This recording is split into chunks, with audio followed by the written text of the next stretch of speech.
et bienvenue dans ce nouvel épisode de Kino Passion, votre nouveau rendez-vous cinéma. Mon invité est né un mois après les événements de mai 68.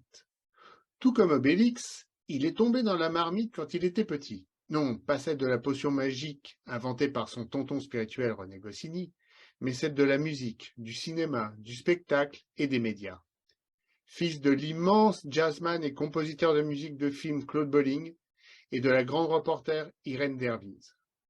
Quand certains enfants étaient bercés par Fais dodo colla mon petit frère, ils s'endormaient au son magique des mélodies de Duke Ellington, Count Basie et des compositions de son papa.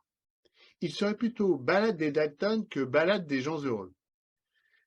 Mon invité a grandi parmi les plus grands acteurs et réalisateurs. De Alain Delon à Jean-Paul Belmondo, de Lino Ventura à Philippe Noiret ou Charlton Heston, Jacques Deray, Philippe de Broca ou Claude Pinoteau, et ses modèles, Michel Galabru et Louis de Funès, qui est son idole. Mon kino passionné du jour n'est pas venu seul, et n'est pas tout seul dans sa tête d'ailleurs. Il a fait de sa passion pour l'imitation, né à l'âge de 7 ans, un talent. Il a depuis plusieurs années exercé ses dons vocaux, autant au cinéma, au cabaret, au théâtre et à la radio. Sa passion et sa connaissance pour le 7e art sont toute sa vie. J'ai la joie de recevoir l'humoriste, comédien, animateur, chroniqueur radio, mais aussi mon ami d'enfance, celui qu'on appelle l'homme multivoix et multivisage, David Bolling. Et voilà. Bonjour David, bienvenue dans Kino Passion. Merci d'avoir accepté mon invitation. Comment vas-tu? Eh ben, très très bien. Je tousse un peu, mais ça, c'est pas très grave. Voilà. Mais ça va, tout va bien. Alors, j'ai envie de te demander, Oui. comment va le maréchal des logis maréchal des logis chef Cruchot? Ah oui, chef Cruchot. Eh ben, écoutez, ça va très bien, ça va parfaitement bien, et je suis très heureux d'être là, kiné passion, la kino passion, parfait, c'est très bien. Voilà. Alors, nous allons parler du cinéma, nous allons parler de notre art, de ce que nous aimons. Alors, Cruchot, vous dépêchez, elle n'a pas que ça à foutre. J'arrive, mon adjudant, j'arrive. Je m'en vais parce que j'ai des notes, il est encore comme ça. Voilà. Oui, l'adjudant Gerbert est là. Oui. Voilà. Merci David. Alors David, tu as débuté enfant aux côtés de Alain Delon dans Trois hommes à abattre de Jacques Deray. Oui. Tu as joué dans Les Brigades du Tigre, le film de Jérôme Cornuau, adapté de la célèbre série TV de Victor Vicas avec l'inoubliable musique de ton papa. On t'a vu aussi dans L'écume des jours de Michel Gondry, ou plutôt on t'a entendu car tu fais la voix de Jean-Sol Pâtre. Et à la télévision, dans Facteur 8 de Alain Tasma, ou encore dans Julie Lescaut, et des apparitions récurrentes dans Groland sur Canal+. Au théâtre, tu as travaillé avec notre cher ami Robert Hossein sur Jules César et Je m'appelais Marie-Antoinette. Tu es le co-auteur et l'interprète de C'était mieux hier, spectacle Avec un point d'interrogation. avec un point d'interrogation, rendant hommage aux artistes que tu aimes et qui nous font rêver. Et tu participes à Bowling & Co, un hommage à ton papa. C'est, je cite, un spectacle original et émouvant qui mêle jazz et cinéma. Tu es aussi chroniqueur sur la web radio Armada. David, je te laisse nous parler un peu plus de toi. Oui, j'ai commencé. J'avais fait une petite apparition dans Trois hommes à battre parce que Jacques avait besoin, donc Jacques Deray, qu'on appelait cousin Jacques, puisque c'est de la famille. Parce que tout ça, pour nous, c'est des histoires de famille, en fait. Mais c'est pas la famille du showbiz, c'est la famille. Cousin Jacques avait besoin de gens pour une scène, notamment une scène où Alain Delon se battait dans l'eau et il ressortait de l'eau, et puis il devait y avoir des gens qui rentraient dans l'eau derrière lui. Et donc, j'ai fait partie avec mon frère de tous ces gens. Donc, on rentrait dans l'eau derrière et c'était très, très marrant. Mais l'eau était froide. Alors, on voulait revenir et Jacques faisait non, non, restez, restez, restez, restez. Et puis nous, on voulait revenir. parce qu'il faisait un peu froid. Mais bon, voilà. Et après, j'ai eu la chance de prendre un petit chocolat avec Alain Delon, avec qui on a discuté, que j'avais déjà rencontré. Voilà. Donc ça. Ensuite, on parlait tu as parlé de Robert Hossein. Donc ensuite, j'ai travaillé chez Robert Hossein en 85 comme assistant stagiaire sur Jules César, où là, j'ai rencontré Guy Delorme, qui est le comédien qui a joué dans non, pas le Pacte des loups, je dis des bêtises, et j'ai plus le nom en tête, avec Jean Marais, un film avec Jean Marais, où il jouait toujours les Oui, prêtres. il est dans plusieurs films avec Jean Marais d'ailleurs. Voilà, dans Fantomas contre Scotland Yard, c'est lui qui est assez Mmh. grand. Le miracle des loups, voilà, parce qu'il Exact. avait un grand rôle là-dedans. Il était assez grand, avec une petite barbichette toujours, et puis assez mince de visage. Un type vraiment absolument charmant. J'ai eu la chance de rencontrer Robert Dalban, de rencontrer Sentier, qui jouait dans Rue Barbare. J'ai eu la chance de rencontrer François Martouret, Robert Manuel, enfin voilà, Oui, plein de gens bah, comme tu ça, as formidables. rencontré beaucoup de monde, oui, oui, oui. Ouais, chez Hossein, voilà, c'était toujours plein de gens, même des gens qui venaient les voir, des copains, des trucs. Enfin, c'était merveilleux, expérience extraordinaire, qu'on ne pourra plus renouveler puisque tout ça n'existe plus. Voilà, c'est plus du tout pareil.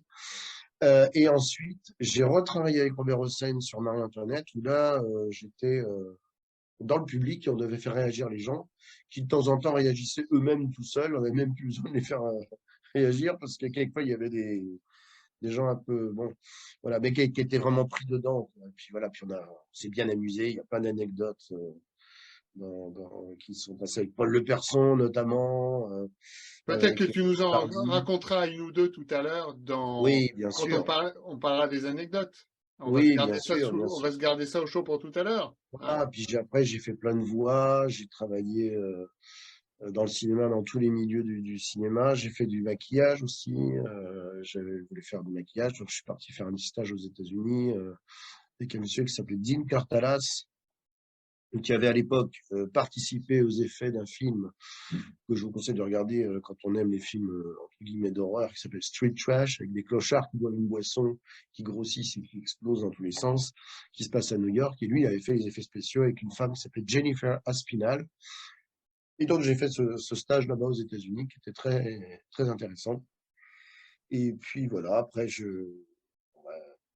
j'avais envie en fait de faire rire les gens et je suis devenu imitateur, humoriste.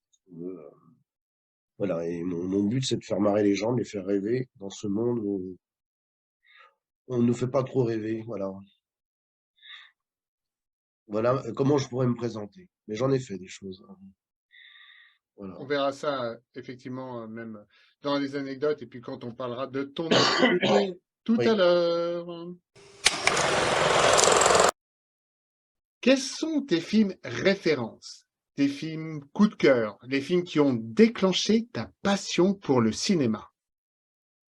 Alors, premier film qui a déclenché, j'ai vu au cinéma, qui est Mmh. vraiment un chef-d'œuvre, c'est Blanche-Neige de Walt Disney.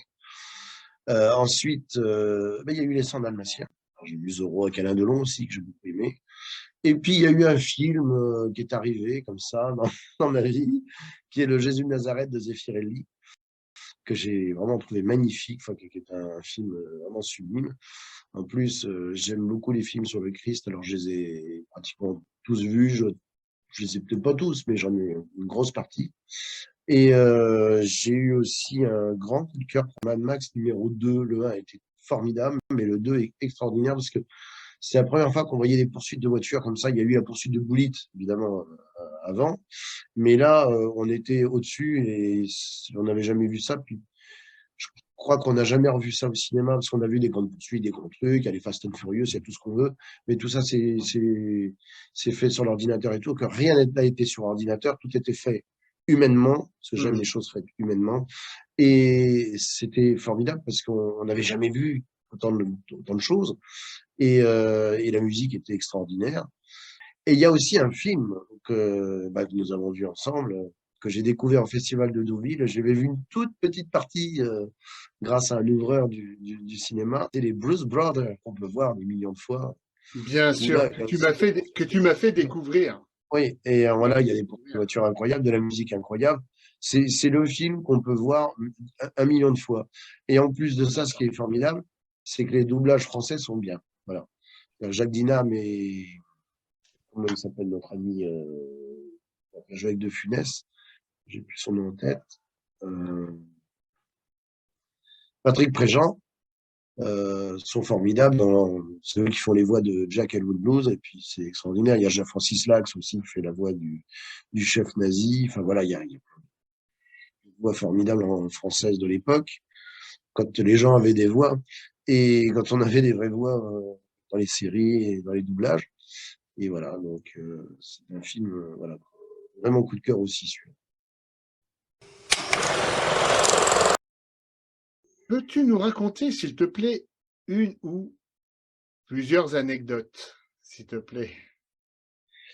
Alors, des anecdotes avec des gens inconnus ou de cinéma. Eh ben, déjà, pour commencer, la première, je parlais tout à l'heure je crois que j'ai parlé du Zorro avec Alain Delon, qui est le premier film de Delon que j'ai vu au cinéma, enfin, voilà, que j'avais vu. Et donc, je vois Zorro. Et ça c'était au mois d'avril, oui, au mois d'avril hein, à l'époque. Et en juillet, mes parents me disent, on va aller sur le tournage du film Le Gitan, on va voir Alain Delon. Moi, j'étais tout content d'aller voir Zorro. Alors, on va là-bas et je vois Alain arriver avec une énorme moustache, des cheveux très longs et tout. Et je regarde et je dis, mais c'est pas Zorro. Et on m'a dit, mais oui, mais il a un peu changé. Et on peut s'apercevoir qu'Alain Delon est peut-être le seul Zorro au cinéma sans moustache. Oui. Mhm. Voilà. Alors, c'est assez rigolo. Voilà. Donc, c'était une petite anecdote comme ça. Après, qu'est-ce qu'il y a d'autre? Bah, il y a des anecdotes euh, avec Galabru sur Astérix, où Ah, on s'est bien amusé parce que j'ai fait la doublure lumière de Christian Clavier. Donc, j'étais tout le temps fourré avec Michel Galabru quand il était là, parce que qu'est-ce qu'on rigolait. Et un jour, il me dit alors, on s'en fout du bonhomme, il était en train de se démaquiller. On me laisse, on m'abandonne. Je lui dis non, Michel, pourquoi vous dites ça? Mais parce que tu t'en fous, tu t'en vas, tu pars. Je dis bah oui, vous aussi, vous partez, Michel. Et oui, mais moi je vais à Paris et toi, je dis bah, moi, je vais à Paris aussi, mais je vais prendre le car avec tout le monde. Ah bon, bon, tu vas prendre le car. Prendre le car. Tu sais que je joue au théâtre. J'ai dit, oui, je sais, Michel, parce que vous m'avez invité, que je suis venu vous voir. Ah oui, et j'ai un chauffeur qui m'amène à Paris. Je dis, oui, bon. Il dit, je peux t'emmener. Ah, je dis, ah, ben oui, Michel, moi, je veux bien, mais la production. Tu dis à la production que Galabru t'attend. Alors, je leur ai dit que Galabru m'attendait et il m'a ramené en voiture. Ça a été un festival de rire ça a été extraordinaire. Où il me parlait même de Luc Besson en disant, mais quel con celui-là. Il, il m'avait pris parce qu'il avait besoin de gens connus. Et je le vois venir me chercher pour les Césars, sur sa petite mobilette. Il ne m'a jamais rappelé. Jamais. Ah, c'est un génie, mais quel con. Quel con. Bon, ça va. Bon, et puis d'autres anecdotes dont je ne me souviens pas forcément. Voilà. Bon, Depardieu, on ne peut pas trop raconter parce que voilà. l'émission ne serait pas assez longue, hein. Non, puis surtout que ça serait interdit Oui, ça serait moins intéressant. 18 ans. Ouais. Qu'est-ce qu'il y aurait bah, il y Bah, a je sais pas, tu nous parlais tout à l'heure peut-être une petite anecdote sur un spectacle de Robert, non? Ah, bah oui, Robert. Oui, Un jour, je le vois, il est en train de tourner en rond avec Tominet et sa femme. Tominet qui était les producteurs avec sa femme le du directeur spectacle, du Palais des Sports. le directeur du Palais des Sports. Puis je voyais Tominet qui avait une tête toute blanche avec sa femme qui était complètement paniquée. Et Robert qui parlait, et je me dis, qu'est-ce qu'ils font? Alors, moi, j'avais 17 ans, hein, j'étais assistant stagiaire, donc j'arrive, je tends l'oreille et j'entends Robert qui fait on ne pourra pas y arriver, ça va être trop dur, il faut tout arrêter. Alors, je disais mais Robert, on ne peut pas arrêter ça comme ça, on a mis de l'argent, ça. C'est pas grave, je vous rembourserai. Je vous rembourserai, je ne sais pas combien j'aurais fait. Et puis, on est reparti au bout de 10 minutes, c'était reparti. Mais voilà, c'était que des trucs comme ça. Et puis, Robert, c'était quelqu'un d'extraordinaire. Moi, je sais qu'il avait employé un de mes amis qui était un comédien, cascadeur, j'ai plus son nom en tête malheureusement, qui avait une sclérose en plaques. Et il s'était porté garant pour lui, pour avoir un appartement, pour qu'il puisse avoir un ascenseur qui descendent, qui par-dessus, qui descendent directement, qui laisse sa voiture, son truc. Patrice Laclos, voilà, notre ami Patrice Laclos. Et un jour, nous étions tous les trois dans sa loge. Donc, je l'entends dire, Patrice, t'as besoin de rien. Alors, Patrice lui dit, non, non, ça va, Robert. Parce que si t'as besoin de pognon, de trucs, hein, je suis là, tu me demandes. J'ai pas beaucoup entendu des gens de ce métier faire ce genre de choses. Non. C'est vrai que Robert était très généreux et Très a généreux toujours et aidé, et sans que ça se sache d'ailleurs, mmh, beaucoup de comédiens. Et il a permis à des comédiens de pouvoir assurer une fin de vie et assurer leur retraite, surtout. oui, oui, Et on leur peut retraite. citer un, si tu veux bien, je vais en citer un très connu, tu t'en as parlé dans l'intro tout à l'heure, c'est Robert Dalban, Ouais, d'Alban, ouais. qui était un vieux collègue de Robert.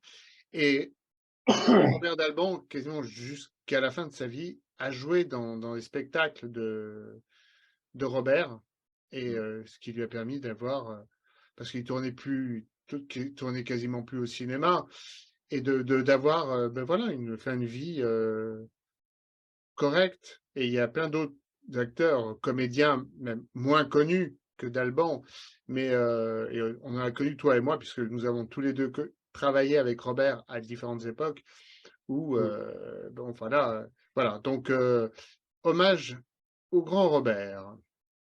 Voilà, et puis je voulais aussi raconter une anecdote très importante puisque j'étais devenu très ami avec Pierre Péchin, j'ai eu cette chance, et on a même travaillé ensemble. Et la dernière fois, il m'a demandé de venir faire en fait, j'ai fait son dernier showcase avec lui. Après, je ne sais pas s'il avait refait quelque chose.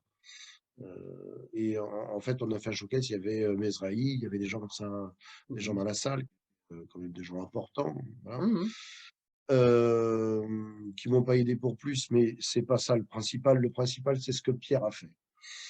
Donc on fait le spectacle, et puis à la fin, Pierre fait, on s'est assis à la fourmi, et Pierre fait t'es bof pas. Et moi, j'arrive sur scène et je fais t'es crève comme un seto. Et puis il me dit, il faut le con, qu'est-ce que faut, machin. Bon. On revient, il remercie les gens de la technique, le théâtre, ce qu'on fait d'habitude. Et il me remercie d'être venu. Je remercie David, mon ami David Boline, d'être venu sur scène avec moi, machin, bon truc. Et puis il y avait un fauteuil derrière pour faire un sketch, le général de Verdun. Et je le vois s'asseoir sur le fauteuil. Et Mhm. je me dis, mais qu'est-ce qu'il fait? Qu'est-ce que c'est que ce truc? Et là, il me fait, David, voilà, tu as 5, 10 minutes, voire 15 minutes, fais-nous un sketch. Et il m'a offert la scène. Et ça, c'est des choses dans ce métier qui sont très rares. Voilà, c'est tout le panache d'un grand. Voilà. Tout à fait. J'ai été très fier de. Et merci David de m'avoir présenté il y a quelques années Pierre Péchin. Ouais. Et puis voilà. Et puis là, bah, j'ai une autre anecdote. J'ai rencontré Yves Brunier, le papa de Casimir, le créateur de Casimir, celui qui a été Casimir dans notre enfance, personnage de l'île aux Que l'on enfants. voit derrière toi d'ailleurs. Oui, alors justement, ben, en fait, ce petit Casimir qui est là, c'est un Casimir poète-poète. Et c'est un des Casimirs que Yves m'a offert.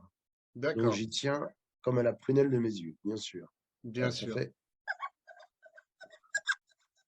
C'est un Casimir poète-poète qu'on retrouve dans le reportage, dans le documentaire de Alexandre Moix, Patrick Devers, mon héros. Parce que lui aussi aime Yves Brunier, il aime Casimir, et il a fait un hommage à Yves avec le même Casimir poète-poète. Et alors donc Yves, nous sympathisons, et me propose de devenir Casimir. Voilà, donc j'ai été dans la peau de Casimir, et s'il y a des choses de temps en temps à faire, des trucs, je peux être dans la peau de Casimir. Voilà. Eh ben dis donc, il y a, tu peux faire des envieux dans notre génération.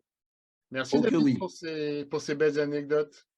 Il y a une anecdote aussi avec notre ami Pierre Charnia, que j'ai eu la chance, si on peut dire oui, j'ai eu cette chance de le retrouver dans sa maison de retraite, qui était d'ailleurs pas loin de chez toi. Je ne donnerai pas l'adresse, mais voilà.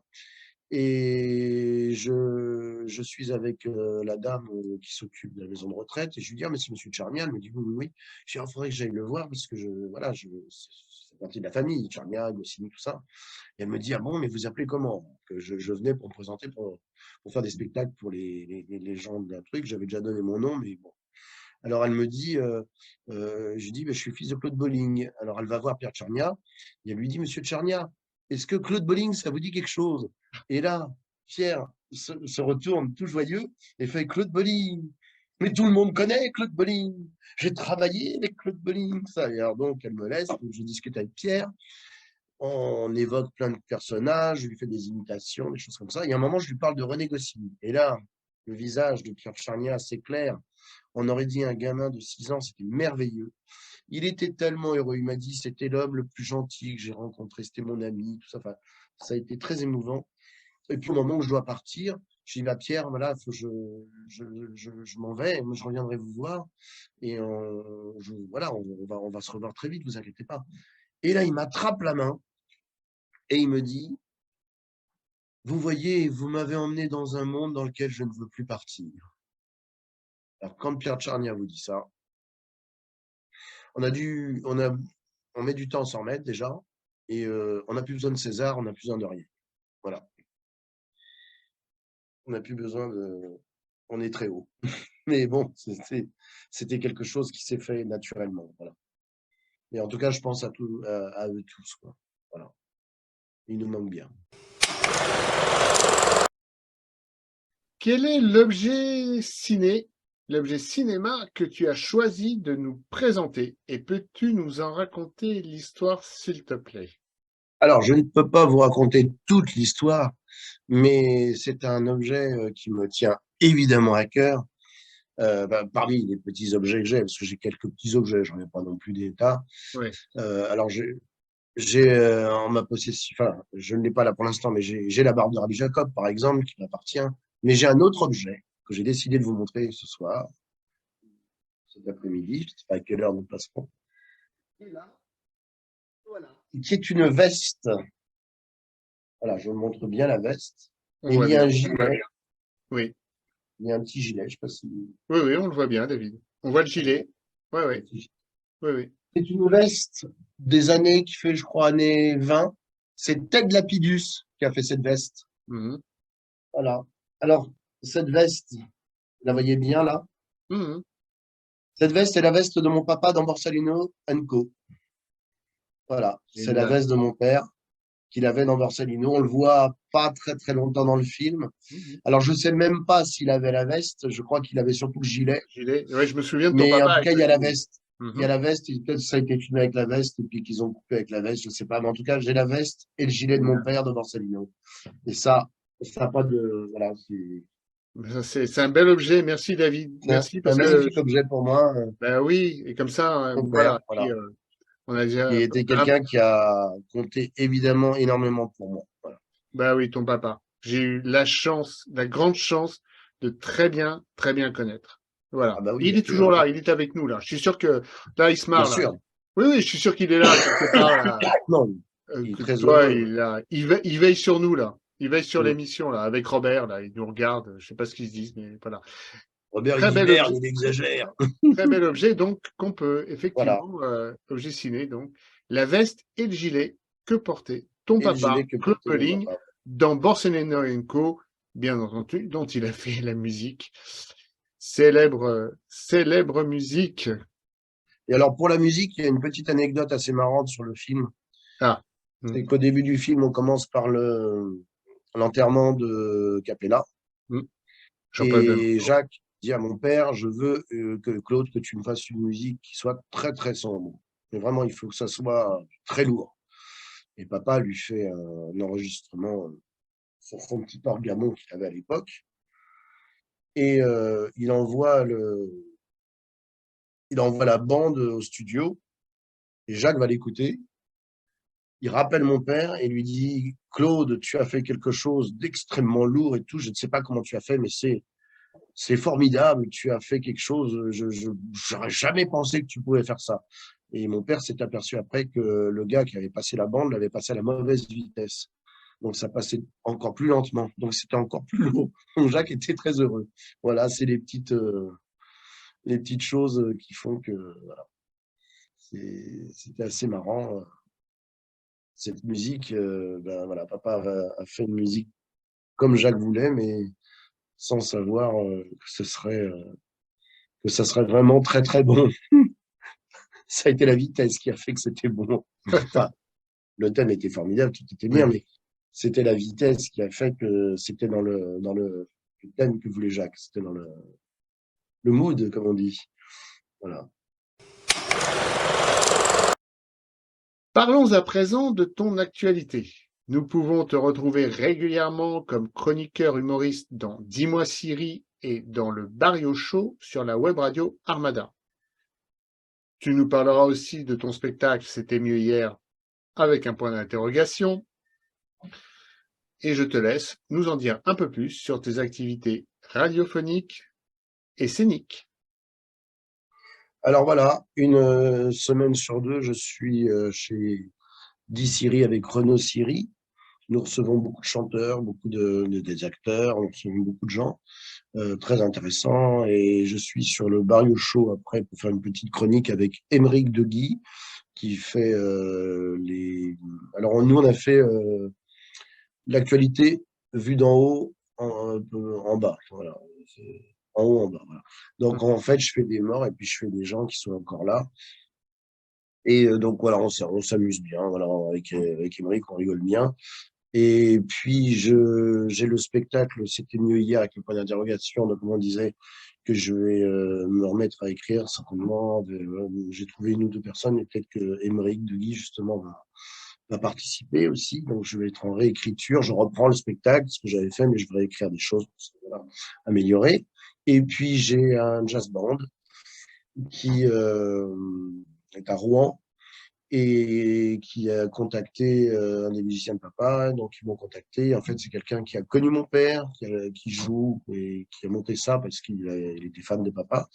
Et donc, avec eux, je voudrais monter ce spectacle Bolly Co que j'ai coécrit avec Caroline Inerail.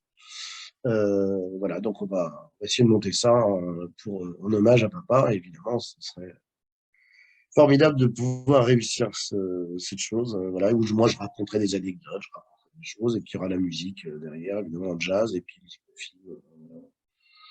Voilà, on va s'occuper de tout ça. Voilà. Bon, des belles choses, des beaux projets en perspective.